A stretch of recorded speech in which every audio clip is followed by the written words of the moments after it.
제4장. 아들 요한에 대한 아버지 세베대의 염려가 점점 심해져 갔다.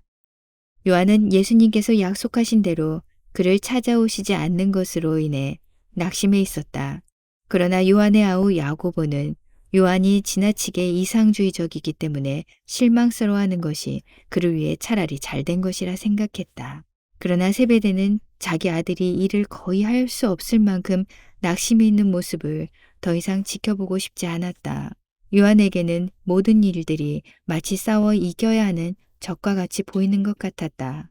세베대는 요한이 너무 지나치다고 판단하면서 그에게 말을 해야겠다고 결심했다. 아들아, 내가 예수님을 무척 신뢰하고 있다는 것을 나도 알고 있다. 하지만 우리는 어떤 사람에게도 그러한 신뢰를 두어서는 안 된다. 오직 하나님만이 그러한 신뢰를 받아 마땅한 분이시기 때문이야. 오직 하나님만이 우리를 실망시키지 않을 뿐이란다. 심지어 모세와 엘리야와 같은 위대한 선지자들도 실수를 했단다. 우리가 로마의 압제하에서 이렇게 힘든 멍에를 메고 있는 것은 우리가 인간들을 너무 쉽게 따르려는 성향을 가지고 있었기 때문이란다. 우리는 여호와 외에는 절대로 다른 왕을 두어서는 안 된다. 하지만 우리가 그렇게 하지 않았기 때문에 받아 마땅한 것을 지금 받고 있을 뿐이란다. 요한은 아버지가 말씀하시는 동안에 고개도 들지 않았다. 요한은 아버지가 하시는 말씀이 옳다는 것을 알고 있었지만 아버지의 말씀 한마디 한마디가 그의 뺨을 치는 것처럼 느껴졌다. 지금 요한에게는 옳고 그른 것이 중요하지 않았다. 그는 아버지의 말들을 듣고 싶지도 않았고 또한 믿고 싶지도 않았다. 그는 단지 어떻게 해야 할 줄을 모르고 있었다. 그가 세례 요한과 함께 보낸 지난 몇 달은 그의 인생에서 가장 멋진 시간들이었다. 그 시간들은 주님의 활동에 대한 지속적인 경이로움으로 가득 채워져 있었다. 세례 요한은 이스라엘이 그때까지 경험했던 것보다 훨씬 더 위대한 하나님의 역사에 대한 소망을 자극시켜 주었다. 그는 그러한 소망과 기대와 경이로움을 결코 경험해 본 적이 없었다. 그러한 시간들이 너무도 축복의 시간이었기 때문에 지금 경험하고 있는 실망이 그만큼 더욱 깊게 느껴지고 있는 것이다. 이렇게 집에 머물고 있는 동안 요한은 자신이 보통의 삶으로 되돌아갈 수 없다는 것을 확실하게 되었다. 단지 그가 무엇을 해야 할지를 알 수 없을 뿐이었다. 세례 요한이 그를 다시 제자로 받아주실까? 요한은 매우 사랑하고 존경하는 자기 아버지를 바라보았다. 아버지가 하고 있는 말씀에 저도 동의를 해요. 그리고 지금 제가 경험하고 있는 혼동을 어떤 식으로든 극복할 수 있을 거예요. 지금 나의 생각은 세례 요한에게 돌아가든지 아니면 예수님을 찾아야만 한다는 거예요. 나는 예수님이 약속을 지키지 않으신 것으로 인해 그분을 책망할 수 없어요. 누구라도 약속을 잊을 수는 있잖아요. 그분이 나에게 오는 것을 방해하고 있는 어떤 것이 있는 것 같아요. 요한은 수선하고 있던 그물을 내려놓고는 내가 가서 예수님을 찾을래요. 라고 말을 던졌다. 이 결심은 마치 바람이 그의 생각으로부터 안개를 걷어내는 것과도 같았다. 이제 요한의 마음이 훨씬 가벼워졌다. 요한이 계속해서 말을 이어갔다. 그분을 발견할 때까지 찾을래요. 그분을 찾을 때까지는 밥도 먹지 않을래요. 어쨌든 그분을 꼭 찾을 거예요. 요한이 너무도 강력하게 말을 했기 때문에 그의 아버지와 동생은 깜짝 놀라지 않을 수 없었다. 그때 저쪽 강둑에서 다음과 같은 목소리가 들려왔다. 내가 나를 찾을 때마다 나를 발견하게 될 것이다. 세 사람 모두 이 말을 하는 사람이 누구인지 보고자 돌아섰다. 요한이 강둑을 향해 뛰어가면서 소리쳤다. 선생님! 나를 위해 오셨군요! 내가 올 것이라는 것에 대해 의심했느냐? 요한이 말했다. 꽤 오랜 시간이 지났잖아요. 예수님이 다시 물었다. 내 말을 의심했느냐? 요한은 무엇라 말을 해야 할지 몰랐기 때문에 아무 말도 하지 않았다. 예수님 또한 아무 말씀도 하지 않으신 채로 요한을 똑바로 바라보셨다. 마침내 요한이 속삭이듯 말했다. 죄송합니다. 내가 의심을 하기 시작했습니다. 하지만 나는 당신이 오시지 않으신 충분한 이유가 있을 거라는 것을 알고 있었습니다. 예수님은 요한의 손을 잡으시고 그를 강 어귀로 이끌면서 다음과 같이 말씀하셨다. 이해한다. 하지만 너는 나의 말을 의심할 이유가 전혀 없다는 것을 배우게 될 것이다. 예수님은 돌아서서 세베대와 야고보를 바라보셨다. 두 사람 모두 매우 흥미로운 눈초리로 그 장면을 지켜보고 있었다. 요한이 재빨리 입을 열었다. 아버지, 야고보! 소개하지 못해서 미안해요. 이분이 바로 내가 얘기했던 바로 그분이에요. 예수님 말이세요. 세베대가 대답했다. 그래, 우리 아들이 당신에 관한 많은 말을 했습니다. 우리 집으로 당신을 모셔도 되겠습니까? 친구여, 나의 아버지와 나는 우리가 당신 아버지의 집에서뿐만 아니라 당신의 집에서 받은 환대에 항상 감사하고 있소. 그렇기 때문에 내가 당신의 아들들을 위해 온 것이요. 이들이 우리가 집을 건축하는 것을 도울 수 있을 것이요. 그러면 내가 당신과 당신의 아버지를 영접하여 당신에게 환대를 베풀겠소. 세베대는 예수님이 하는 말을 전혀 이해하지 못하고 있었다. 그래서 다음과 같이 물었다. 선생님, 전에 이곳에 오신 적이 있습니까? 친구여, 지금은 이해하기가 힘들 것이요. 하지만 후에는 이해할 수 있을 것이요. 당신과 당신의 가족은 하나님의 뜻을 알고자 힘쓰므로 그리고 당신의 자녀들에게 그분을 신뢰하라고 가르침으로써 그분을 존중해 왔소. 이제 하나님께서 당신의 자녀들을 사용함으로써 당신을 존중해 줄 것이요. 예수님은 이러한 말씀을 하시면서 야고보에게 손을 내밀어 강 어귀로 가자고 신호를 보냈다. 야고보는 부끄러운 듯이 그분의 손을 붙잡았다. 예수님은 야고보를 강렬한 눈빛으로 바라보시면서 우리와 함께 하겠느냐? 고 물으셨다. 야고보는 소스라치게 놀랐다. 여러 가지 생각들이 홍수와 같이 그의 마음속에서 솟구치기 시작했다. 그는 한 번도 자신이 형과 같이 영적인 사람이라고 생각해 본 적이 없었다. 그는 법에 맞게 살려고 노력했고 옳은 일을 하며 살기 위해 노력했다. 그 이유 중 큰 부분은 자기 아버지와 어머니를 공경하는 마음 때문이었다. 그는 하나님에 관하여 알고자 하는 열정을 가져본 적이 없었다. 그에게 있어서 하나님은 매우 불확실하고 이해하기 힘든 분으로 남아 있었다. 그는 이것으로 인해 미묘하면서도 거의 끊이지 않는 죄의식을 느껴오고 있었다. 그러나 이제는 훨씬 그 이상의 것이 밀려왔다. 이 순간에 야고보는 하나님에 관해 더 많은 것을 알고 싶어 하지 않아온 것에 대해 수치감을 느끼게 되었다. 예수님의 존재가 그 안에서 이러한 감정을 더욱 확대시켰고 그는 도망가거나 울고 싶어졌다. 부끄러워하지 마라. 너는 다른 사람들과 별로 다르지 않다. 어떤 사람도 하나님을 알고 싶어 하지 않는다. 많은 사람들이 하나님을 존중하고 싶어 하지만 그분을 알고 싶어 하는 자들은 극소수일 뿐이야. 그분과 친밀한 관계를 원하는 사람은 더욱 적단다.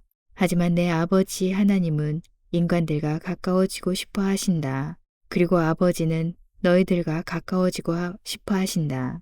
그분은 사람들을 그분께로 더욱 가까이 이끄는 일에 너희들을 사용하고 싶어 하신다. 한마디 한마디가 야곱의 가슴을 망치로 두들기는 것 같았다. 요한과 그의 아버지는 야고보의 얼굴에서 눈물이 흘러내리기 시작하자 매우 당황스러웠다. 그들은 한 번도 야고보의 감정이 이렇게 움직이는 것을 본 적이 없었다. 야고보 또한 한 번도 이러한 감정을 느껴본 적이 없었다.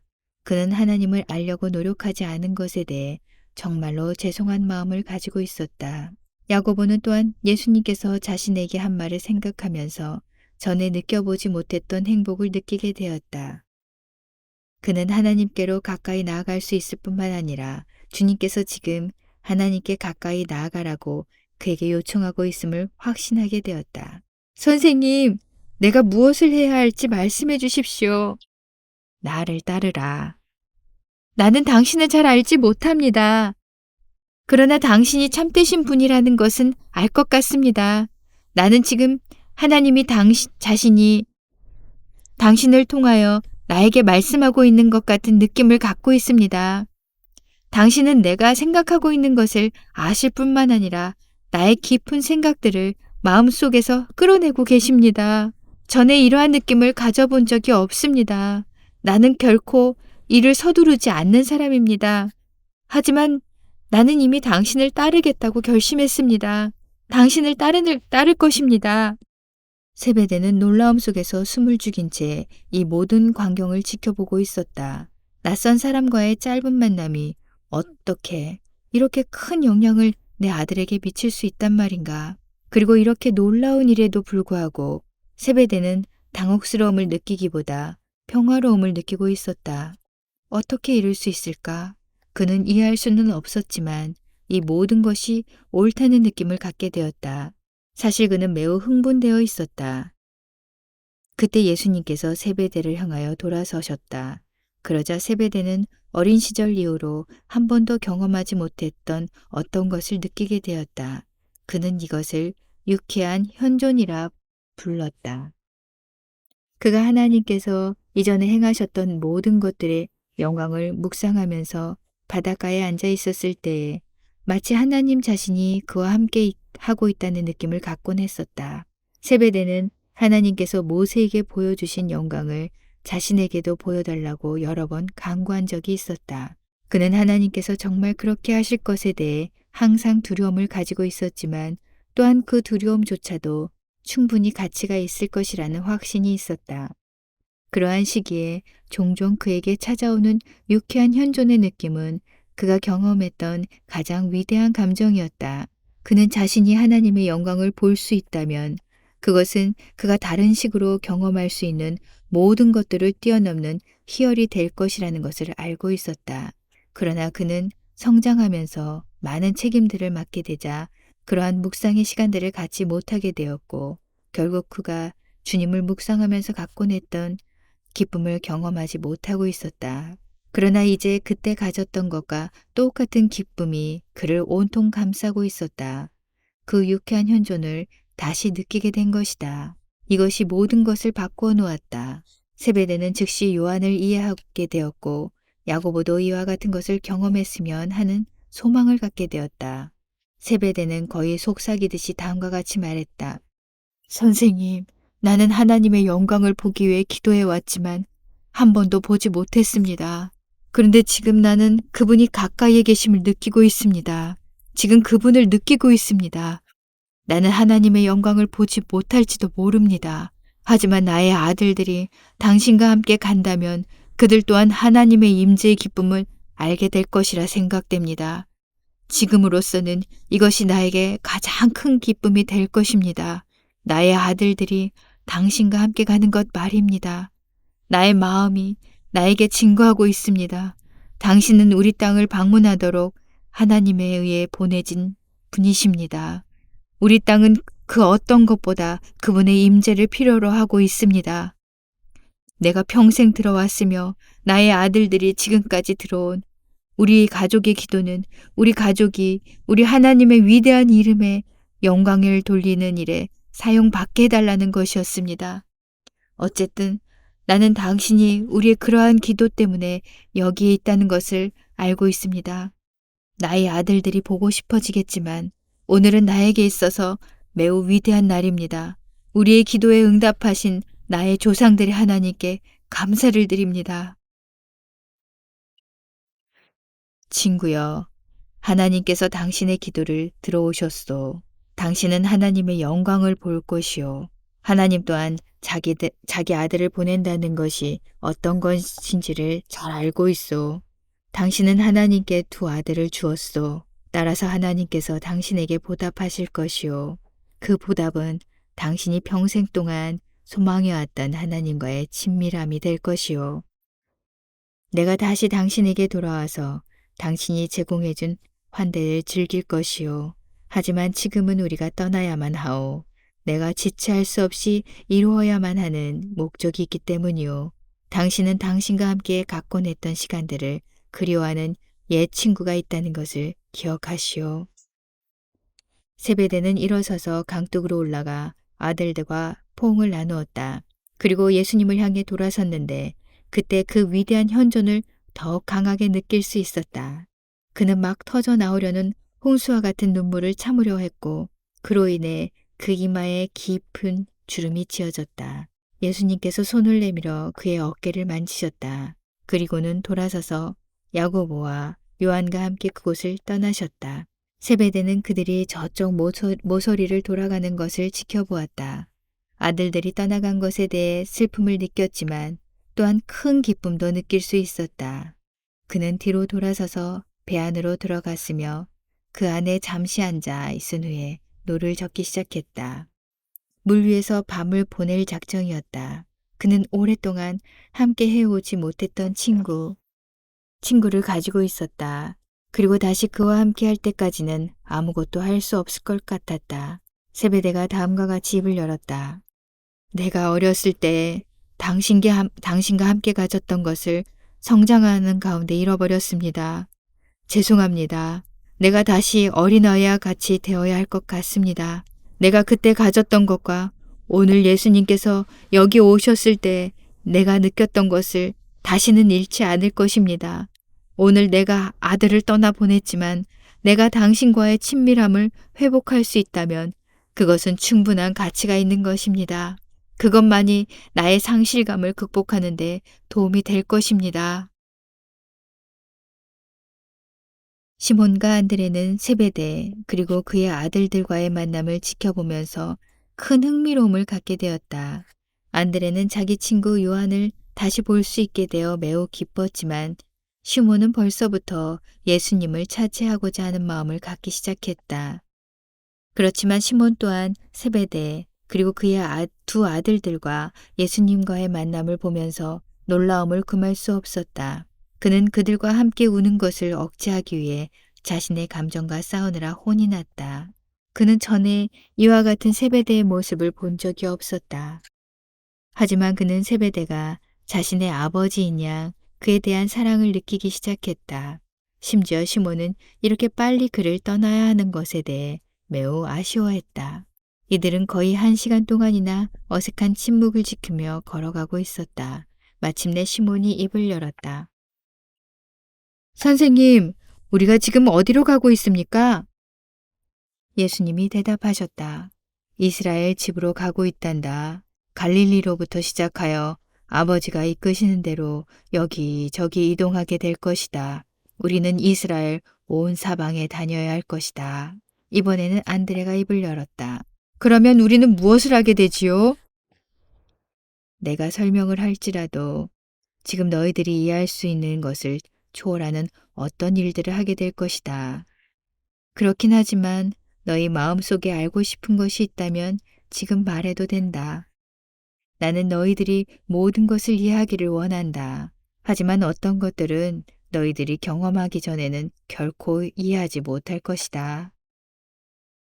이 말이 시몬과 다른 제자들의 기운을 북돋아 주었다. 따라서 이들 모두는 동시에 주님께 질문을 하려 하기도 했다. 예수님께서 손을 들어 조용히 하라고 신호하셨다. 그리고 그들이 질문을 하지 않는 어떤 것을 그들에게 설명하기 시작했다. 그런데 이 설명이 그들 모두가 질문하려던 것들의 대답이 되었다.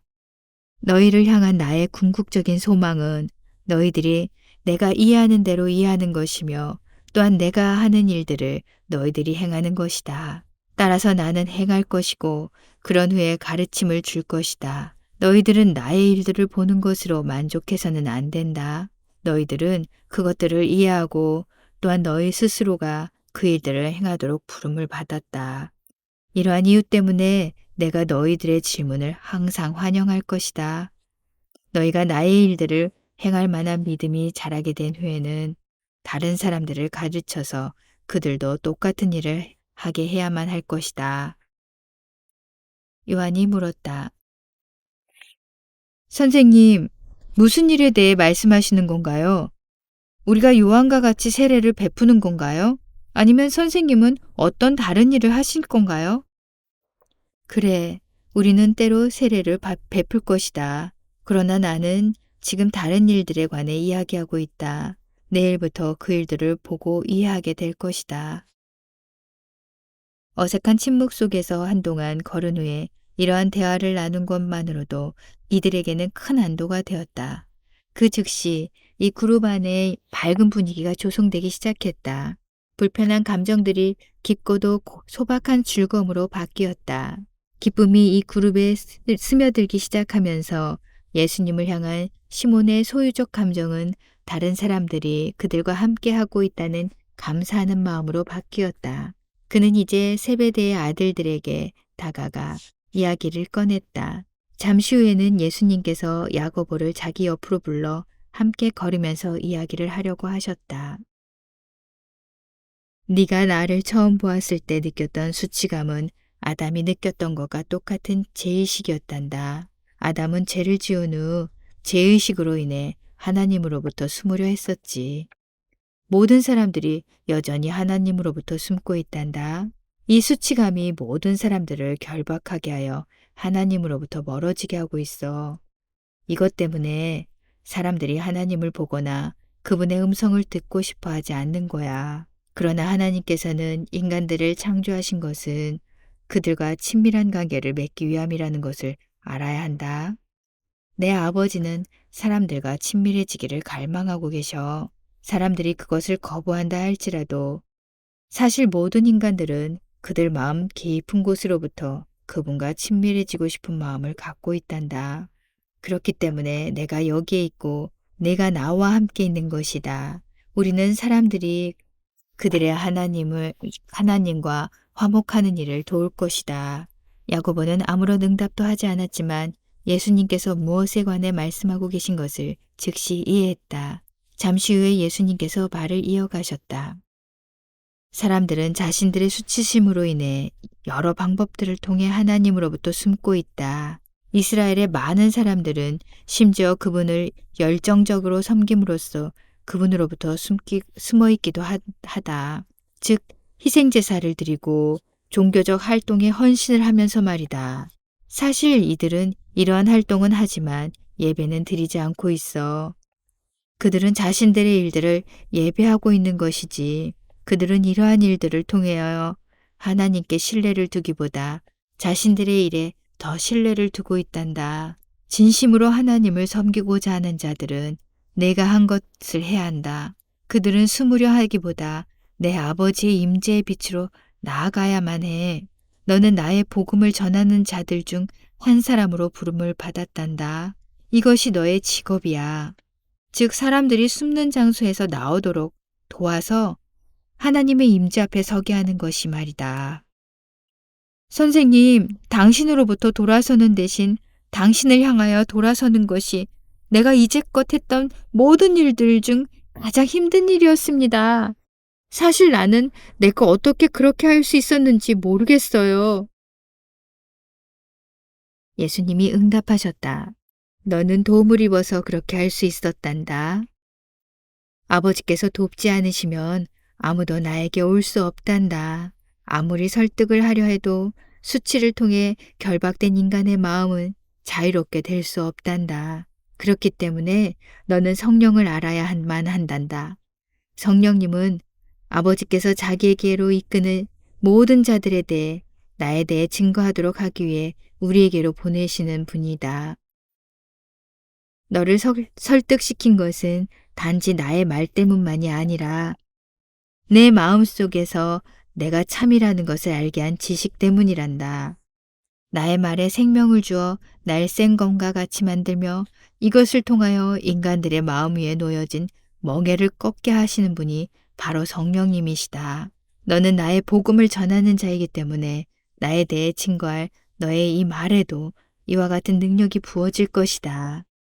야고보가 말을 받았다. 선생님, 내가 경험을 하지 않았더라면 당신이 말씀하시는 것을 이해할 수 없었을 것입니다. 좀 전의 경험 때문에 선생님의 말씀을 이해할 수 있을 것 같습니다. 하지만 전에는 이와 같은 것에 대해 전혀 생각해 본 적이 없습니다. 누구라도 마찬가지다. 그렇기 때문에 내가 먼저 행하고 그 위에 가르치려는 거 하는 것이다. 나는 어떤 사람들이 이전에 행한 것과 똑같은 방식으로 일을 하러 오지 않았다. 나의 일은 위로부터 온 것이며 이 땅에서 난 인간들은 성령의 도움을 잊기 전까지는 그것들을 결코 이해할 수 없을 것이다. 하나님의 방식은 인간의 방식과 전혀 다르기 때문에 하나님은 인간들과 같이 생각하지 않으시지.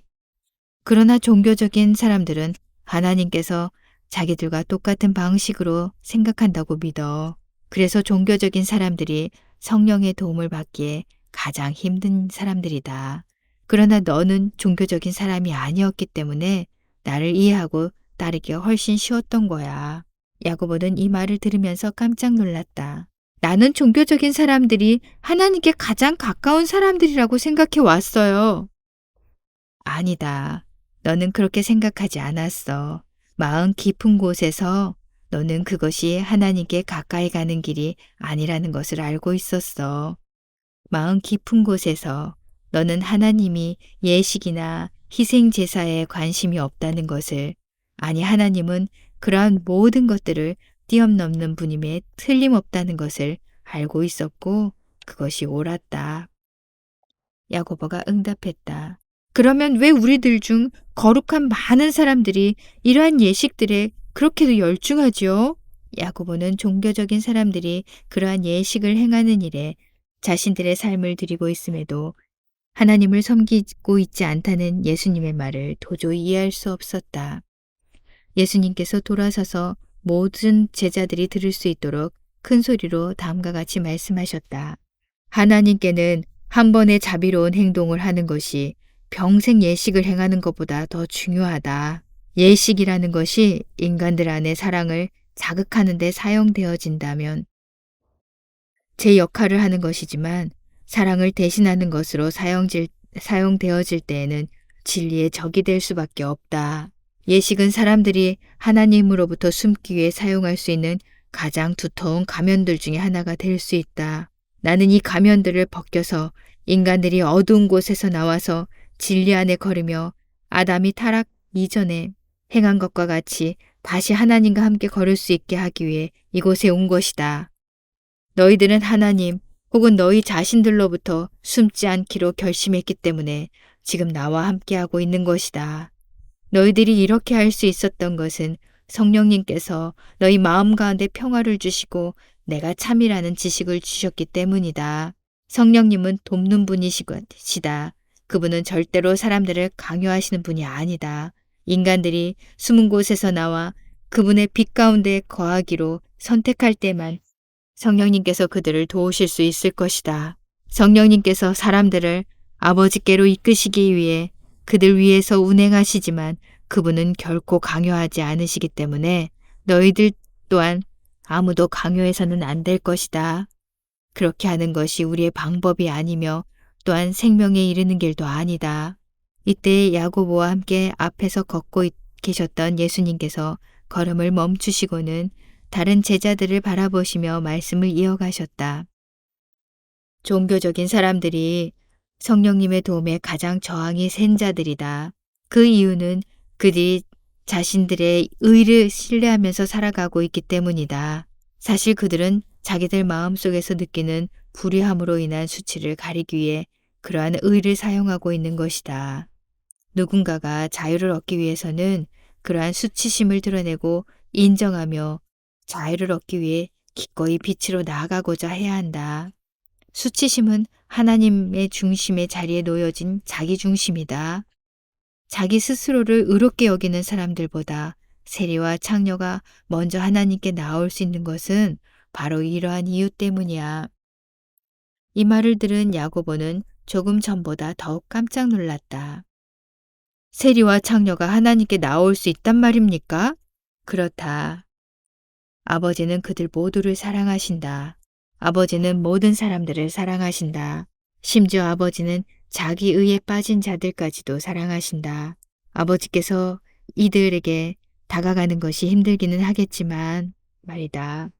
야고보는 다른 사람들이 그의 말을 듣기 원하지 않는 듯이 아주 작은 소리로 다음과 같이 이야기했다.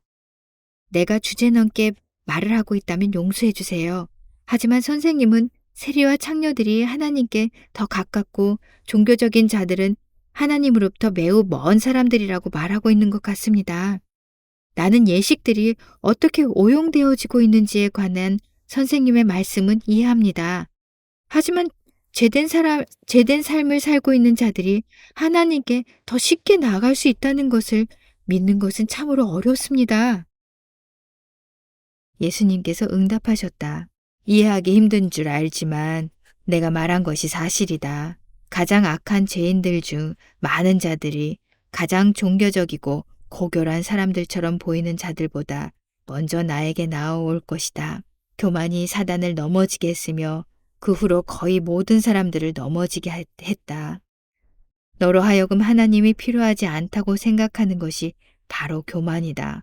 교만은 너 스스로 의로워질 수 있다거나 혹은 너 자신의 실력으로 받아들여질 수 있다고 생각하는 것이다. 자기 의가 사단을 은혜로부터 멀어지게 만든 것이다. 사단은 사실 피조물 중 가장 종교적인 존재들 중 하나였다. 그렇기 때문에 그가 광명의 천사와 같이 나타나는 것이다. 그를 가장 가까이에서 따르는 자들 또한 그와 같이 보이려고 노력하며 대개는 그들이 다른 사람들보다 더 밝게 빛을 발하고 있다고 생각하는 기만에 빠지게 된다. 오직 겸손한 자들만이 수치심을 가리려 노력하는 대신에 그것을 인정하려 할 것이고 그런 겸손한 자들만이 그들이 어두움에 있으며 빛을 필요로 하는 존재들임을 고백할 것이다. 이러한 이유 때문에 이사야가 다음과 같이 쓴 것이다. 소경이 누구냐? 내 종이 아니냐? 누가 보내는 나의 사자같이 기머거리겠느냐? 누가 나와 친한 자같이 소경이겠느냐? 누가 여호와의 종같이 소경이겠느냐? 내가 많은 것을 볼지라도 유의치 아니하며 귀는 밝을지라도 듣지 아니하는도다. 여호와께서 자기의 의로우심을 인하여 기쁨으로 그 교훈을 크게 하며 존귀케 하려 하셨으나 이 백성이 도적 맞으며 탈취를 당하며 다 굴 속에 잡히며 옥에 갇히도다. 노력을 당하되 구할 자가 없고 탈취를 당하되 도로 주라 할 자가 없도다. 너희 중에 누가 이 일에 귀를 기울이겠느냐? 누가 장례사를 삼가 듣겠느냐? 이사야서 42장 19절에서 23절. 대부분의 학자들에게 이해할 수 없는 수수께끼로 여겨졌던 이 구절이 지금 제자들에 의해 쉽게 이해되어졌다. 제자들에게는 그 의미가 분명하게 다가왔으며 이 계시로 인한 그들의 희열은 대단한 것이었다. 어떤 선생들도 이 성경 구절들을 이와 같이 살아있는 말씀이 되게 할 수 없었다. 예수님께서 말씀을 이어가셨다. 사단은 교만이 자기 마음으로 들어오는 것을 허락했기 때문에 타락한 것이다. 하나님은 오직 겸손한 자에게만 은혜를 주신다. 율법은 훌륭하고 영광스러운 것이지만 율법은 그 앞에서 스스로 낮출 수 있는 자들에게만 도움이 될 수 있다. 사람들이 율법을 보고 율법을 사용하여 자신들이 의로우며 그것을 지킬 수 있다고 선포하면서 스스로를 높일 때 그것이 가장 심각한 형태의 교만이다. 그러한 자들은 율법을 사용하여 더 큰 악을 저지를 것이다. 그들은 이사야를 통하여 말씀하신 것과 같이 율법을 사용하여 형제들의 것을 도적질할 것이다. 그러나 겸손한 자들은 하나님의 의를 계시해주는 율법에 직면하여 자신들의 힘으로는 그것을 지킬 수 없다는 것을 시인할 것이다. 이들이 하나님께 나아올 자들이며 하나님의 도우심과 구속이 필요한 자들이라는 것을 아는 자들이다. 이들은 아무 말 없이 몇 분 동안을 거닐었다. 야고보는 그러한 말씀이 너무도 생소했기 때문에 깊은 생각에 빠져 있었다. 야고보는 예수님께서 하나님으로부터 가장 멀리 떨어져 있는 자들이라고 말했던 자들을 가장 존중해 왔었다. 그리고 그는 예수님께서 하나님께 가장 가까이 있는 자들이라고 말했던 자들을 거의 무시하면서 살아왔다. 예수님은 야고보의 생각을 아시는 듯이 그를 바라보며 다음과 같이 말씀하셨다. 세리와 장기들의 길이 하나님께 가장 가까운 길이라고 생각하는 것은 옳지 않다. 또한 그들이 재중에 있을 때에는 하나님께 가까이 있지도 않다. 하지만 그들은 자신들이 어둠 속에 있다는 것을 알기 때문에 하나님께 쉽게 나아올 것이며 자신들을 빨리 낮추어 도움이 필요하다는 것을 인정하게 할 것이다. 자기 의에 빠진 자들은 도움을 필요로 하는 자들이라는 말만 들어도 분노하게 될 것이다. 하나님께서 인간들에게 선택할 수 있는 자유를 주셨기 때문에 사람들은 그분의 도움을 받기로 선택해야만 한다. 사람들은 자신이 얼마나 도움이 필요한 존재인지를 아는 만큼만 도움을 받으려 할 것이다. 루시퍼는 자기가 지니고 있는 빛과 능력이 자기로부터 나왔다고 생각하기 시작했을 때 하나님으로부터 돌아서서 자기 자신을 예배하게 되었다. 그의 길을 따르는 사람들도 그와 같이 느낄 것이다. 이것이 첫 번째 행해진 죄악이었다. 하나님으로부터 돌아서는 것, 이 죄악에서 사람들을 자유케 하는 것이 가장 힘든 일이다. 성령님은 사람들을 돕기 위해 그들에게 그들의 수치를 드러내며 그들의 죄악을 밝힐 것이다. 그들이 성령님의 도움을 받기로 선택해야 하는 때가 바로 이때이다. 네가 한 것처럼 말이다. 그렇지 않으면 그들은 하나님의 임재로부터 훨씬 멀어질 것이다. 죄악으로부터 혹은 율법으로 스스로를 가리면서 더 깊은 곳에 숨어드는 자들은 그들을 위협하는 빛을 어둠이라 생각하면서 맹렬하게 빛과 싸우려 할 것이다. 그들이 자신들의 마음속에 귀를 기울일 수 있다면 이것이 사실이 아니라는 것을 알 것인데, 하지만 이런 식으로 살아가는 자들은 자신들의 마음의 소리에 귀를 기울이는 것을 이미 오래전에 멈춰버렸을 것이다. 이전에 너는 너의 죄를 이해했었다. 내가 규칙에 따라 살기 위해 얼마나 노력했으며 또한 이것을 하나님을 위해서가 아니라 자기 자신을 위해서 한 것도 너는 인정하고 있다. 너는 이러한 것을 인정하면서 회개하기로 결심했으며 또한 나를 따르기로 결심했다. 이것이 내가 결심했고 또한 결심할 가장 중요한 선택이었다. 그렇다 할지라도 너의 삶 속에는 아직도 하나님으로부터 숨겨진 다른 영역들이 있으며 우리가 함께 걷는 동안에 드러나게 될 것이다. 너는 매 때마다 똑같은 선택을 해야 할 것이다. 너의 마음속에 어둠이 있는 것을 보거든 그것을 숨기려 하지 마라.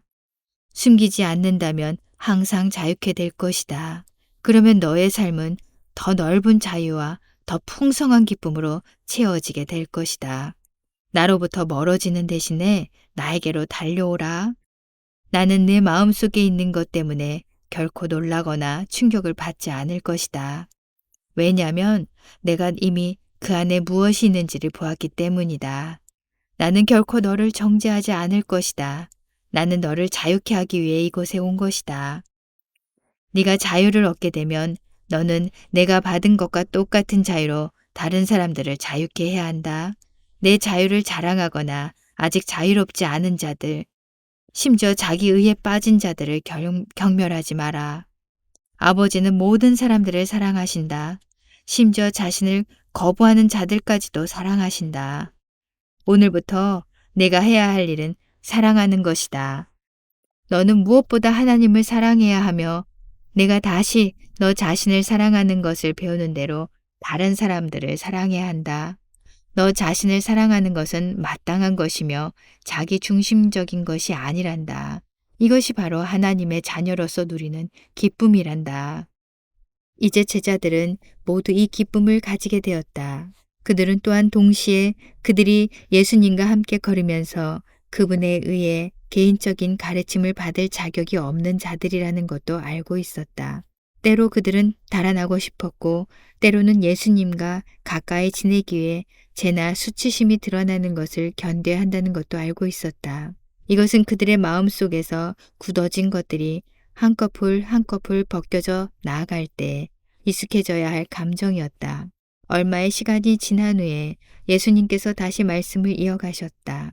내가 지금 말하고 있는 것은 우리가 함께 지내는 동안에 더욱 분명해질 것이다. 이것이 나의 목적과 너의 목적의 토대이다. 내 아버지가 이 세상의 죄를 보실 때에 그분이 세상을 정죄한 것이 아니라는 것을 항상 명심하거라. 세상은 이미 정죄를 받았다. 그렇기 때문에 아버지는 세상을 구원하기 위해 나를 보낸 것이다. 나는 갇힌 자에게 자유를 선포하고 어둠 속에 숨겨진 자들에게 빛이 되기 위해 여기 왔다. 네가 숨어왔던 어둠이 빛에 의해 벗겨져 나갈 때에는 항상 아픔이 있게 마련이다. 그렇다 할지라도 그것이 자유에 이르는 길이며 자유를 얻은 후에는 고통이 그만한 가치가 있다는 것을 깨닫게 될 것이다. 너는 사람들이 어둠으로부터 나오게 하는 일을 돕기 위해 그리고 그들이 자신을 숨기려 했던 것들을 제거하기 위해 나와 함께 하고 있다. 그들이 그러한 과정을 통과해야만 거치는 것들이 없이 내 앞에 설 수 있게 될 것이다. 노출되어졌다고 느낄 때에는 숨으려 하지 말고 내게로 나오라. 네가 나를 선택할 수 있는 법을 배우면 배울수록 너는 그만큼 더욱 내 빛에 나아오려 할 것이다. 신뢰는 강요될 수 없는 것이다. 따라서 우리는 사람들이 힘으로가 아니라 믿음으로 살아가는 것을 허락해야만 한다. 참된 믿음은 어둠에서 나와서 빛에 노출되어질 때 시작된다. 참된 믿음은 가진 자들을 벌거벗겨지고 노출되어지는 것을 꺼려하지 않을 것이다. 그 이유는 그들이 내가 온 목적이 그들을 해하기 위함이 아니라 그들을 도우려 함이라는 것을 알기 때문이다.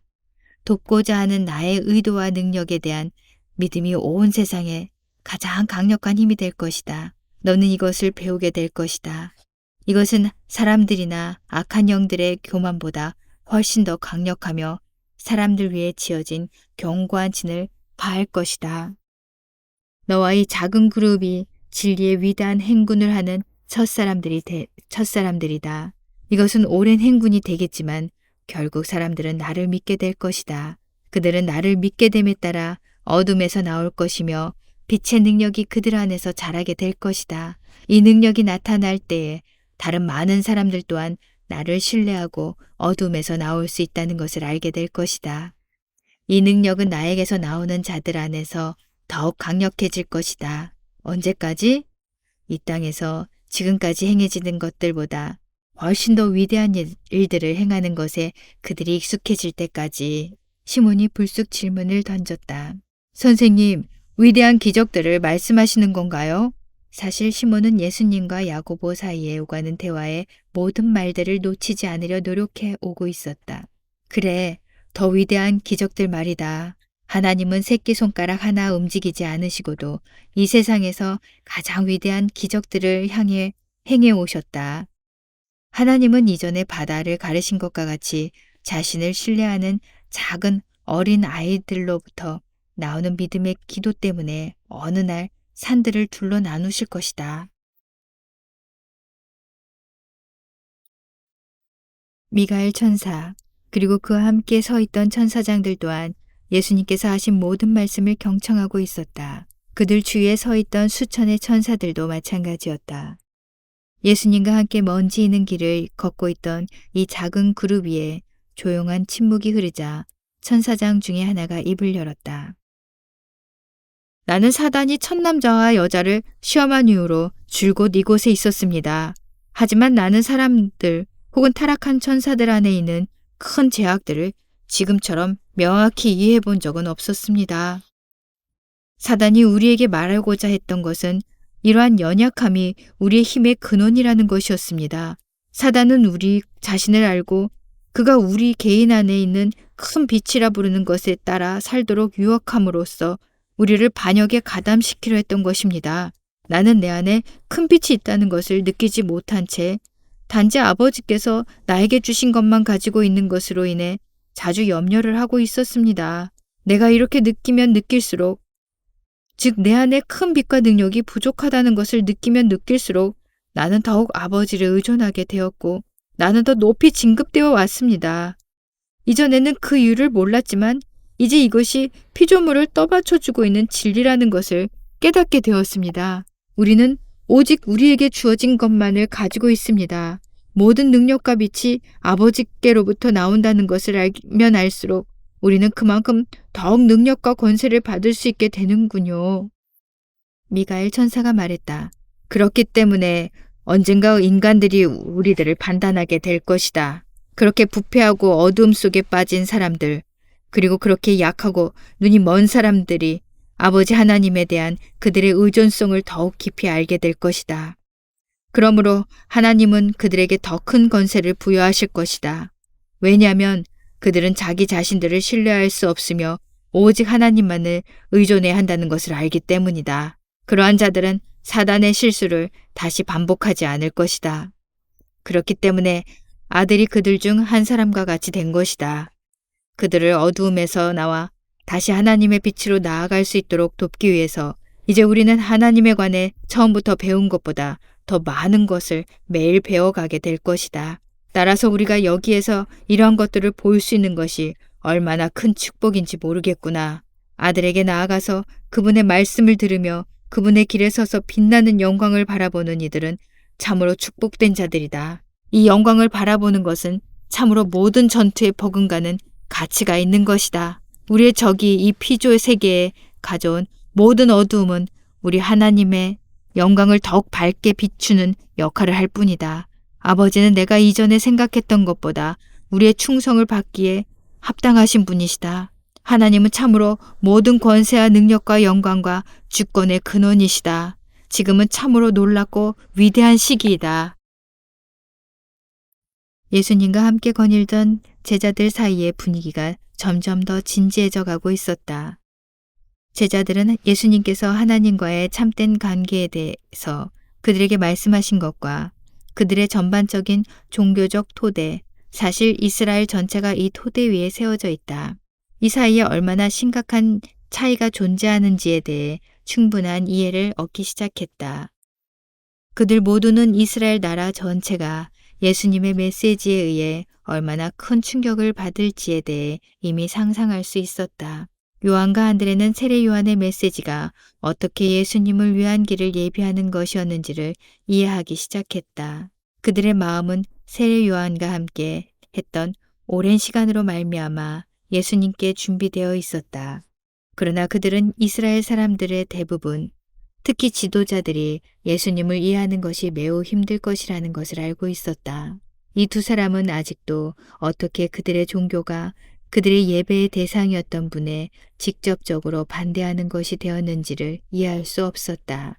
예수님은 그들의 생각을 아시고 한동안 자기들끼리 고심하게 내버려 둔 후에 다시 멈추어 서서 그들을 바라보시며 다음과 같이 말씀하셨다. 너희 각자는 여기 있기 위해 극복해야 할 갈등을 겪었다. 너희 각자는 너희 자신의 마음을 가리고 있었던 베일을 버리고 나를 선택해야만 했다. 모든 사람들이 이와 같은 갈등을 겪게 될 것이며 온 나라가 그러할 것이다. 마음을 가리는 베일은 두텁고 오래된 것이다. 아무도 아담이 에덴 동산에서 한 것과 같이 자기 자신의 죄를 가리기 위해 만든 것을 벗지 않고서는 나에게 나올 수 없다. 아담과 같이 모든 사람들이 하나님으로부터 숨으려 하고 있다. 나는 인간들의 죄를 위해 덮개를 제공해주고 그들로 하여금 숨은 곳으로부터 나와서 다시 그분께 가까이 나아가도록 신호를 보내는 아버지의 사랑이다. 이 나라의 마음을 얻기 위한 전투는 세례 요한과 함께 시작되었지만 이제 우리가 전투를 지속해야 한다. 많은 사람들이 자유를 얻게 될 것이다. 하지만 빛으로 나오지 않으려 하는 자들은 빛을 미워할 것이며 또한 나와 너희들을 미워할 것이다. 이러한 이유로 인해 너희들은 나와 함께 동행하는 갈등을 매일 겪게 될 것이다. 이 세상에서 너희는 갈등이나 환난과 지속되는 저항을 만나게 될 것이다. 하지만 나는 너희에게 세상을 이길 수 있는 평안을 줄 것이며 그로 인해 너희들은 핍박 중에도 기쁨을 맛보게 될 것이다. 사람에 대한 두려움이 아니라 그 평안이 너희들을 주장하게 해야 한다. 사람에 대한 두려움을 가지고 살아간다면 너희들은 사람들을 도울 수 없을 것이다. 하나님만을 두려워하거라. 그것이 평안에 이르는 길이다. 제자들은 이것이 궁극적인 질문이라는 것을 알고 있었다. 무엇이 그들을 주장할 것인가? 사람에 대한 두려움, 아니면 하나님에 대한 두려움? 그 무엇보다 더 이 질문에 대한 대답이 그분을 따를 수 있을지 혹은 없을지를 결정해 줄 것이다. 대부분의 이스라엘 사람들에게는 궁극적인 질문이 그들이 평생 동안 얻기 위해 일해온 자기의 의를 포기하고 그것을 예수님에 대한 믿음으로 바꿔야 하나에 관한 것이리라. 또 어떤 사람들에게는 궁극적인 질문이 그들이 하나님을 사랑하는 것보다 더 그들의 죄를 사랑하고 있지 않은가 하는 것이리라. 조만간 어떤 사람들이 이 질문에 대답해야 하는 이 그룹에 가세하게 될 것이다. 이렇게 다른 종류의 사람들이 이 땅을 걸었던 사람들 중 가장 강력한 작은 그룹들의 사람이 될 때까지 예수님과 함께 거닐면서 조화를 이루게 될 것이다.